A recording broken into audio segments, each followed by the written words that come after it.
Gold trusted gold buyers. మీరు తాకట్టు పెట్టిన బంగారాన్ని విడిపించి ఈ రోజు ఉన్న మార్కెట్ ధరకు కొనబడును.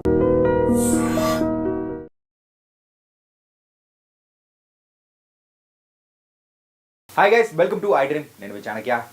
ఎన్నాళ్ళలో వేచిన ఉదయం అంటూ కూడా మరి ఎదురు చూస్తున్న బాలీవుడ్కి మరి చాన్నాళ్ళ తర్వాత ఒక మంచి హిట్ అనేది కూడా దొరికింది. అది కూడా చావా మూవీతో. మరి దేశభక్తితో కూడుకున్న ఆ మూవీ ప్రజెంట్ అయితే ఇప్పుడు రికార్డులు కొల్లగొడుతూ ఉంది. మరి పాత వైభవం వచ్చేసిందని కూడా మొత్తం బాలీవుడ్ సో ఊపిరి పీల్చుకుంటున్నట్టు కూడా అనిపిస్తుంది. మరి ఈ మూవీ గురించి అండ్ బాలీవుడ్ సో రీసెంట్ టైమ్స్లో ఎదుర్కొన్న మరి ఆ ఫ్లాప్స్ నుంచి కూడా బయటపడిందా ఈ మూవీ ద్వారా, మరి ఈ యొక్క కంటిన్యూ అవుతుందా అనే దాని గురించి కూడా మనతో పాటు మాట్లాడడానికి మరి సీనియర్ ఫిలిం క్రిటిక్ అలాగే సీనియర్ జర్నలిస్ట్ అయిన మరి భరద్వాజ్ గారు ఉన్నారు. మరి సార్ నేటి తెలుసుకున్నాం. హాయ్ సార్, నమస్తే. నమస్తే అండి సార్. మరి లాస్ట్ ఇయర్ డిసెంబర్లో రిలీజ్ అవ్వాల్సిన మూవీ చావా. అవును. అది కూడా పుష్ప కోసం కొంచెం ఎదురు చూసి మరి పుష్ప కోసం త్యాగం చేసి ఆ ప్లేస్ని ఈ ఇయర్ వచ్చి మంచి బ్లాక్ బస్టర్ అనేది కూడా కొట్టేశారు. అవును. రికార్డులు కూడా కొల్లగొడుతున్నారు. మరి ఈ హిట్తో మరి పాత వైభవం అనేది కూడా బాలీవుడ్కి వచ్చిందా రాలేదా? బాలీవుడ్ తన పాత వైభవం సాధించడానికి ఇంకా కృషి చేయాల్సినటువంటి అవసరం అయితే ఉంది.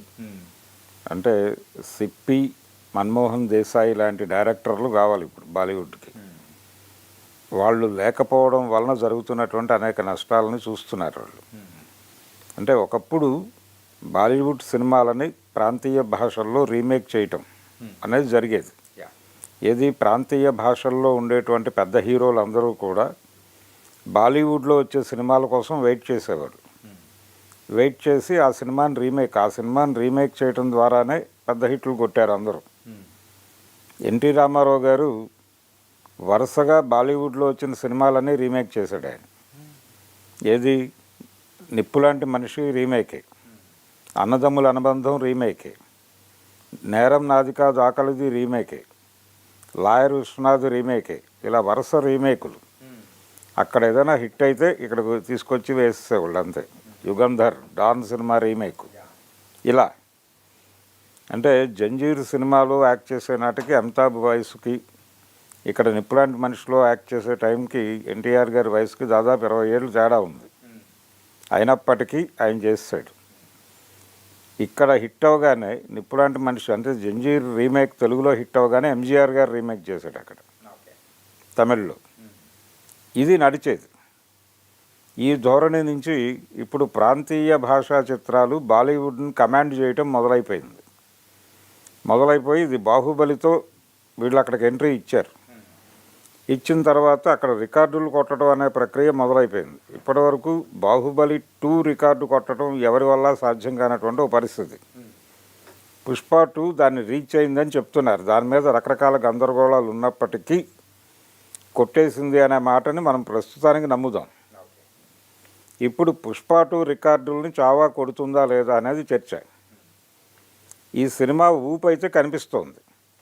అంటే ఈ సినిమా వర్కౌట్ అయింది అంటే చివరికి వీళ్ళు కూడా అదే ఫార్ములా, సౌత్ ఫార్ములానే ఫాలో అవుతున్నారా అనేది ఇప్పుడు ఇంకో సందేహం. ఈ సినిమా సక్సెస్ తర్వాత సౌత్ ఫార్ములా ఏంటంటే కొంచెం దేశభక్తి, కొంచెం ముస్లిం వ్యతిరేకత, ఇవి వర్కౌట్ అవుతాయి అనేటువంటి ఒక ఫార్ములా డిజైన్ చేసుకున్నారు. ఆ ఫార్ములాలో వచ్చిన సినిమాయే తండేల్ కూడా. అంటే పాన్ ఇండియా మార్కెట్ని అడ్రస్ చేయాలంటే ఈ కంటెంట్ ఉండాలి, ఈ ఎలిమెంట్స్ ఉండాలి అని చెప్పి ఒక ఫార్ములా ఫిక్స్ చేశారు మనవాళ్ళు. ఈ ఫార్ములాలోనే వెళ్తున్నారు. పాన్ ఇండియా మూవీస్ అనగానే ఈ ఎలిమెంట్స్ ఉండాలి అనుకుంటున్నారు. ఈ ఎలిమెంట్స్ లేకుండా పాత రోజుల్లో బాలీవుడ్ వాళ్ళు ఏ మ్యాజిక్ చేసి పెద్ద పెద్ద విజయాలు సాధించారో ఆ మ్యాజిక్ మీద ఆధారపడి సినిమా సక్సెస్ చేసుకున్నవాడు సుకుమార్. పుష్పలో ఇవేవీ లేవు, ఈ ఎలిమెంట్స్ ఏవీ లేవు. దానిలో యాక్షన్ సినిమా అంతే. దీవార్ సినిమానే పుష్ప, అంతకుమించి ఏమీ లేదు. అంటే దీవార్లో కూలీ అతను అమితాబ్, కూలీ నుంచి డాన్ అవుతాడు. అదే లైన్, డిఫరెంట్ ఇంకొక ఏరియాలో చెప్పాడు ఈయన. ఆయన పోర్ట్లో చెప్తే ఈయనేమో ఫారెస్ట్లో చెప్పాడు. కథ అదే. నిప్పులాంటి మనిషే పుష్ప కూడా. కాబట్టి బాలీవుడ్ ఫార్ములాలో సినిమా తీసి బాలీవుడ్లో పెద్ద హిట్ కొట్టడం అనేది సుకుమార్ వల్ల అయింది. రాజమౌళి ఇంకొక డిఫరెంట్ ఏరియాతో వెళ్ళాడు. అంటే ఒక జానపద కథ చెప్పడం ద్వారా ఆడియన్స్ని అద్భుత రసంలోకి తీసుకెళ్ళిపోయి వాళ్ళని మెస్మరైజ్ చేసి థియేట్రికల్ ఎక్స్పీరియన్స్ అనేటువంటి బ్రాండ్తో హిట్ కొట్టాలనుకున్నాడు. ఆ ప్రయత్నంలో 2 సార్లు విజయం సాధించాడు ఆయన. ఏది బాహుబలి, తర్వాత వచ్చినటువంటి RRR కూడా. ఆయన ఇప్పటికీ దాన్నే నమ్ముకున్నాడు. ఆయన చేయబోతున్నటువంటి సినిమా కూడా అదే, మహేష్ బాబుతో చేస్తున్న సినిమా కూడా అదే. సో అదొక ఫార్ములా. ఈ రెండూ కాకుండా బాలీవుడ్ నుంచి వచ్చినటువంటి పెద్ద హిట్ సినిమా ఒకటి ఉంది. ఆ మధ్య తక్కువ డబ్బులతో తీసి పెద్ద హిట్ కొట్టారు, కాశ్మీర్ ఫైల్స్. కాశ్మీర్ ఫైల్స్, కేరళ స్టోరీలతో ఒక ఫార్ములా డిజైన్ అయింది. ఆ ఫార్ములాని నమ్ముకునే ఇప్పుడు సౌత్ నుంచి సినిమాలు వెళ్తున్నాయి.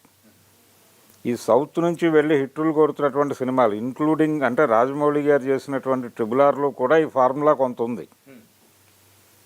ఒక రకంగా అది రామాంజనేయ విజయం. ఆ కథ రామ్ చరణ్ రాముడు, ఎన్టీఆర్ ఆంజనేయుడు భుజాల మీద కూర్చుని రాముడు బాణాలు వేసి విజయం సాధించటమే సినిమా. సో అక్కడ శత్రువుగా ఎవరిని చూపించారు? బ్రిటిష్ వాడిని చూపించారు. వర్కౌట్ అయిపోయింది. రామాంజనేయ విజయం పేరుతో వాళ్ళు హిట్ కొట్టాడు ఆయన. రాముడు జై శ్రీరామ్ నినాదంతో అది సినిమా వర్కౌట్ అయిపోయింది. సో ఇదంతా చూసి చివరికి ఇలా లాభం లేదంటే సౌత్ ఇండియన్ సినిమాలో కథ ఉంటుందని ఆ మధ్య అనుపమ్ ఖేర్ అన్నాడు. అనుపమ్ ఖేర్ దేన్ని కథ అనుకుంటున్నాడు అనేది. అంటే ఆ సినిమాలో ఉన్నాడు ఆయన. ఏ సినిమాలో? కాశ్మీర్ ఫైల్స్లో ఉన్నాడు. ఏంటి ఉంది కాశ్మీర్ ఫైల్స్లో అంటే అగ్నిహోత్రి ఏం తీశాడు ఆ సినిమాలో? వివేక్ అగ్నిహోత్రి టోటల్ సినిమాలో కొంతమంది ముస్లింలు ఒక హిందూ ఫ్యామిలీలోకి వెళ్ళిపోయి అక్కడ అమ్మాయిలను రేప్ చేయటం, అక్కడ మిగిలిన వాళ్ళని చంపేయటం, ఇదే స్టోరీ. ఒక 3 ఇన్సిడెంట్లు చెప్పేసి ముగిస్తాడు సినిమాని. ఈ 3 రియల్ ఇన్సిడెంట్లు అంటాడు ఆయన. అది కూడా సౌత్ ప్రొడ్యూసర్ చేసిందే. చాలా పెద్ద హిట్ కొట్టింది ఆ సినిమా. సో ఇది ఒక ఫార్ములాగా మారిపోయి కథ అంటే హిందుత్వానే కథ అనే వాతావరణం తీసుకొచ్చారు. ఇప్పుడు ఇదే ఫార్ములాలో ఈ సినిమా వెళ్ళింది. ఆ మధ్యకాలంలో షారూఖ్ ఖాన్ గారి సినిమా ఒకటి చూసాం మనం. ఏది ఆయన పెద్ద హిట్ కొట్టినటువంటి సినిమా పఠాన్. దానిలో కూడా ఇదే ఆర్టికల్ 370 గొడవే. ఆర్టికల్ 370 మీద పాకిస్తాన్ రియాక్షన్స్ని అడ్డుకోవటానికి భారత్ నుంచి వెళ్ళేటువంటి మిషన్. సో షారూఖ్ ఖాన్కి కూడా తప్పలేదు. దేశభక్తి అనకపోతే షారూఖ్ ఖాన్కి కూడా సినిమా బతికే పరిస్థితి లేదు అన్నారు ఆ రోజున. ఇప్పుడు అదే మాట మళ్ళీ ఇప్పుడు వినిపిస్తోంది. ఏది చావా హిట్టు సందర్భంగా అనుపమ్ ఖేర్ అన్నట్టు ఈ సినిమాలో కూడా కథ ఉంది అంటున్నారు. ఆ కథ ఏంటంటే ఇదే. అంటే ఔరంగజేబుని విలను, సంభాజీ హీరో. ఇది కథ వర్కౌట్ అయిపోయింది అంటున్నారు. కానీ నిజానికి అది ఒక ఎలిమెంటే కాదు ఈ సినిమాలో. ఈ యాక్షన్ ఎపిసోడ్ అంతా చాలా థ్రిల్లింగ్గా షూట్ చేశారు. దాంతోపాటు దాన్ని బ్యాలెన్స్ చేసేటువంటి లెవెల్లో ఎమోషన్స్ నడిపారు. పాత్రల మధ్య భావోద్వేగాలు అనేవి విపరీతంగా వర్కౌట్ అయినాయి ఈ సినిమాలో. అందుకని ఆడియన్స్ కనెక్ట్ అయ్యారు. కనెక్ట్ అయ్యి ఇప్పుడు బిగ్ కలెక్షన్స్ దిశగా పెడుతోంది అది. ఈ ఊపు ఎక్కడి దాకా కొనసాగుతుంది, అది పుష్పాన్ని బ్రేక్ చేస్తుందా అనేది చూడాలి.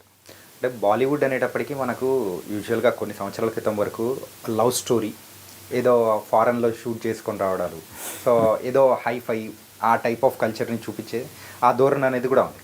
ఇప్పుడు ఈ మూవీస్ హిట్ ద్వారా కూడా వాళ్ళ ఒక థింకింగ్ అనేది కూడా, మేకర్స్ థింకింగ్ అనేది కూడా మారుతుంది అనుకోవచ్చు. లేదు, ఇదొక ఫార్ములా సినిమా అంతే. ఇదొక ఫార్ములా సినిమా. ఒరిజినల్గా యాక్షన్ సినిమాలు తీయటంలో వాళ్ళకు ఒక ప్రావీణ్యత ఉంది మొదటి నుంచి.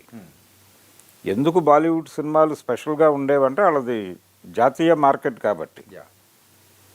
జాతీయ మార్కెట్ ఉంది అనేటువంటి కాన్ఫిడెన్స్తోనే వాళ్ళు ఎక్కువ డబ్బులు ఖర్చు పెట్టి పెద్ద పెద్ద పెద్ద ఊహలు చేసేవాళ్ళు, పెద్ద కథలు డిజైన్ చేసేవాళ్ళు. అందుకని ఆ సినిమాలు ప్రత్యేకంగా ఉండేవి. అలాగే విదేశీ మార్కెట్ కూడా ఉంది దానికి. గ్లోబల్ మార్కెట్ ఆల్రెడీ హిందీ సినిమాకు ఉంది మొదటి నుంచి, కొత్తగా కాదు. ఇదేంటంటే మనకి లిమిటెడ్ సినిమా. Limited market. అందుకని ఎప్పుడైతే మార్కెట్ తక్కువ ఉంటుందో బడ్జెట్ కూడా తక్కువే ఉంటుంది. ఓకే. కాబట్టి మనం ఇక్కడ ఖర్చు పెట్టి సినిమాలు తీయలేం కనుక మన కథలు మనకు ఉంటాయి, మన వ్యతలు మనకు ఉంటాయి అన్నట్టుగా అలాంటి సినిమాలు వచ్చేవి. కానీ ఇప్పుడు ప్రతి ఒక్కరూ మార్కెట్ వేటలోకి వెళ్ళిపోయారు. ఇప్పుడు కన్నడ నుంచి సినిమాలు వస్తున్నాయి కదా, పాన్ ఇండియా సినిమాలు వస్తున్నాయి. మార్కెట్ వేట మొదలైపోయింది. ఈ ఇండస్ట్రీ ఇంతవరకే లిమిటేషన్ అనుకోవడం లేదు. ప్రతి ఒక్కళ్ళు కూడా మార్కెట్ అడ్డుగోడల్ని బద్దలు కొట్టుకుని వెళ్ళిపోతున్నారు. గ్లోబల్ మార్కెట్లోకి వెళ్ళే ప్రయత్నంలో రాజమౌళి ఉన్నాడు. ఈ వీళ్ళు ఎలాగైతే పైకి ఎక్స్పాండ్ అవుతున్నారు, పైనుంచి కిందకి ఎక్స్పాండ్ అవ్వడానికి వాళ్ళు ట్రై చేస్తున్నారు. బాలీవుడ్ సినిమాలు కూడా లోకల్ మార్కెట్లను పట్టుకోవడం కోసం ప్రయత్నం చేస్తున్నాయి. హాలీవుడ్ సినిమాలు కూడా లోకల్ మార్కెట్లను పట్టుకోవడానికి ప్రయత్నం చేస్తున్నాయి. కానీ ఈ సంస్కృతి అనేది కూడా చాలా సంవత్సరాల నుంచి అనేది కూడా ఉంది కదా గురు. ఇది బాహుబలి తర్వాత మొదలైంది ఇటు నుంచి అటువైపుకి వెళ్ళటం. అంటే ఈ హాలీవుడ్ మూవీస్ కానీ ఇటు లోకల్గా పాట అంటే లోకల్గా రావడానికి సంబంధించి వాళ్ళు ఒక టైంలో ఈ ఇంగ్లీష్ సినిమా అంటే మామూలుగా ఇక్కడ రిలీజ్ అయ్యేది ఒక లిమిటెడ్ సర్కిల్ వెళ్ళి ఆ సినిమా చూసేవాళ్ళు, అంతవరకే ఉండేది అది. బాలీవుడ్ సినిమా, హిందీ సినిమా ఇక్కడ రిలీజ్ అయ్యేది, కానీ దానికి ఒక ఆడియన్స్ ఉండేవాళ్ళు, వాళ్ళు చూసేవాళ్ళు. మిగిలిన జనాలు ఆ సినిమా జోలికి వెళ్ళేవాళ్ళు కాదు. కోర్ తెలుగు ఆడియన్స్ ఆ సినిమా జోలికి వెళ్ళేవాళ్ళు కాదు. అందుకని కాన్ఫిడెంట్గా ఆ సినిమాని పెద్ద హీరోలు రీమేక్ చేసేవాళ్ళు. ఇప్పుడు ఆ పరిస్థితి పోయింది. ఇప్పుడు రీమేక్ అనే కల్చర్ పోయింది. ఇప్పుడు మీరు ఒక సినిమాని రీమేక్ చేస్తున్నారు అనే మాట అనౌన్స్మెంట్ రాగానే దాని ఒరిజినల్ కంటెంట్ ఎక్కడో దొరుకుతుంది. ఆ రోజుల్లో అలా దొరికేది కాదు. మేము ఫలానా సినిమాని రీమేక్ చేస్తున్నాం అని చెప్తే ఆ సినిమా వెంటనే అవైలబుల్గా ఉండేది కాదు. అందుకని సరే ఆ సినిమా చూడని వాళ్ళు కూడా ఈ సినిమాని చూసి కనెక్ట్ అయిపోయేవాళ్ళు. ఇప్పుడు ఆ పరిస్థితి లేదు. మీరు చెప్పగానే వెంటనే ఆ సినిమా చూసేసి రెడీగా ఉంటున్నారు ఆడియన్స్ రివ్యూల కోసం. వీళ్ళు ఫస్ట్ లుక్ రివీల్ చేయగానే ఈ లుక్ అలా లేదు అని చెప్పి తగులుకుంటున్నారు. అంటే ఒకవేళ రీమేక్లు చేసినా కానీ ఆ నెగిటివిటీ అనేతోనే స్టార్ట్ అవుతుంది వాళ్ళ పబ్లిసిటీ అనేది కూడా. నెగిటివిటీతో పబ్లిసిటీ మొదలవుతుంది అనుకుంటున్నారు, కానీ బ్యాడ్ అయిపోతుంది సినిమా. బ్యాడ్ అయిపోవడం వలన రీమేక్ చేసే పరిస్థితి లేదు. చిరంజీవి గారు ఆ రీమేక్లో ప్రయత్నాలు చేసి విఫలమయ్యాడు కదా. ఇప్పుడు ఎవరైనా ఒరిజినల్ కంటెంట్తో వెళ్ళక తప్పని పరిస్థితి ఉంది. ఈ ఒరిజినల్ కంటెంట్ పెద్ద మార్కెట్లోకి వెళ్ళేటప్పుడు డబ్బులు ఎక్కువ ఖర్చు పెట్టాల్సి ఉంటుంది. దానిలో మినిమం గ్యారంటీ చూసుకుని వెళ్తున్నారు. ఆ మినిమం గ్యారంటీగా వీళ్ళు అనుకుంటున్నటువంటిది దేశభక్తి. ఆ దేశభక్తే కథ అంటున్నాడు ఆయన, అనుపమ్ ఖేర్. దేశభక్తి అంటే ఒక మతం తాలూకా దేశభక్తి ఇంకో మతానికి ప్రాణ సంకటంగా మారకూడదు, కానీ వీళ్ళు మారుస్తున్నారు. తండేల్ సబ్జెక్టు ఎందుకు అరవింద్ గారికి కనెక్ట్ అయింది? అందులో పాకిస్తాన్ జైలు ఉంది కాబట్టి. శ్రీలంక జైలు ఉంటే ఆ సినిమా చేసేవాడు కాదు ఆయన. అదే నాగ చైతన్య క్యారెక్టరు శ్రీలంక జైలుకో, అమెరికా జైలుకో, లండన్ జైలుకో పెడితే ఆయన పట్టించుకునేవాడు కాదు. పాకిస్తాన్ జైలుకు వెళ్ళటం అనేది అక్కడ కనెక్టింగ్ పాయింట్. దాన్ని పట్టుకుని సినిమా తీస్తాడు ఆయన. అదే పరిస్థితిలో ఇప్పుడు ఇక్కడ కూడా, ఇక్కడ ఔరంగజేబు వెళ్ళను కాబట్టి ఇది వర్కౌట్ అయిపోతుందనే కాన్ఫిడెన్స్. ఇది ఒక జస్ట్ మినిమం గ్యారంటీ కోసం పెట్టుకున్నది. మిగిలిన ఎమోషన్స్ అన్నీ డైరెక్టర్ వర్కౌట్ చేశాడు. కానీ ఇందులో కూడా ఇంకొక విషయం అనేది కూడా మాట్లాడుకోవాలి. సో ప్రజెంట్ ఎవరైనా గోల్డెన్ లెగ్ హీరోయిన్ ఉన్నారు అంటే అది రష్మిక మందాన. సో ఆవిడ లక్ ఫ్యాక్టర్ అనేది కూడా కలిసి వచ్చిందేమో అనిపిస్తుంది. అంటే ఇప్పుడు మనం చెప్పుకున్నట్టుగా సౌత్ ఇండియన్ ఆలోచన విధానం, సౌత్ ఇండియన్ ఫిలిం మేకర్స్ వ్యక్తం చేస్తున్నటువంటి ఆలోచన విధానమే ఆ సినిమాకి పునాది అనుకుంటే, ఇంకొకటి సౌత్ ఇండియన్ హీరోయిన్ రష్మిక ఉండటం వలన సక్సెస్ అనటం. ఇది కూడా అంటే అతను 2 ఎలిమెంట్స్ పెట్టుకుని మూడోది తన వంతు కృషి తాను చేశాడు. ఈ సినిమాని నిలబెట్టింది ప్రధానంగా యాక్షన్ ఎపిసోడ్స్. యాక్షన్ ఎపిసోడ్ని సస్టైన్ చేసే పద్ధతిలో క్యారెక్టర్ల మధ్య భావోద్వేగాలను నడిపాడు డైరెక్టర్. అవి రెండూ కలిసి సినిమాని నిలబెట్టినాయి. ఇంతకు ముందు వరకు బాలీవుడ్కు ఉన్నటువంటి క్రేజ్ అదే. యాక్షన్ ఎపిసోడ్ చాలా బిగ్ లెవెల్లో వెళ్తారు వాళ్ళు అని. ఇప్పుడు బాహుబలి సినిమా వచ్చిన తర్వాత బ్రహ్మాస్త్ర అని ఒక ప్రయోగం చేశారు వాళ్ళు. అది వికటించింది. అది వికటించడానికి కారణం ఏంటంటే దానిలో పాత బాలీవుడ్ సినిమాల గ్రేస్ కనబడలేదు, ఈ సినిమాలో కనిపించింది. ఈ సినిమాలో దేశభక్తి ఈ లైన్స్లో వెళ్ళినప్పటికీ పాత బాలీవుడ్ గ్రేస్ కనిపించింది దానిలో. ఓకే. అందుకని జనాలు చూస్తున్నారు దాన్ని. సౌత్ ఇండియన్ ఆడియన్స్ కూడా కనెక్ట్ అవుతున్నారు దానికి. అందుకని పాన్ ఇండియా లెవెల్లో వసూళ్ళు బాగున్నాయి ఆ సినిమాకి.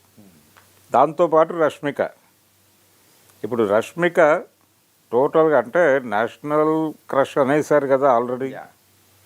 అది మరోసారి ప్రూవ్ చేసుకుంది ఆవిడ. యానిమల్ తర్వాత పుష్ప 2, అంటే మార్కెట్ను కొడుతున్న ప్రతి సినిమాలోనూ తను హీరోయిన్గా ఉంది. తను ఫీమేల్ లీడ్లో ఉన్న ప్రతి సినిమా కూడా రికార్డుల వేటలో నిలబడుతోంది. అది ఒక అచీవ్మెంటే. తను చేయబోతున్న నెక్స్ట్ ప్రాజెక్టులు కూడా అలాగే ఉన్నాయి లైనప్. అందుకని ఇది రష్మిక హిట్ అని కూడా అనుకోవచ్చు, ఏం పర్లేదు. ఓకే. ఇప్పుడు సౌత్ ఇండియన్ ఫార్ములా తప్ప గతి లేదు బాలీవుడ్కి అనేస్తున్నారు ఇక్కడ. ఆల్రెడీ రివ్యూవర్స్ ఆ మాట మాట్లాడేస్తున్నారు. అలాగంటే తండేలు కూడా ఎరగొట్టేయాలి కదా.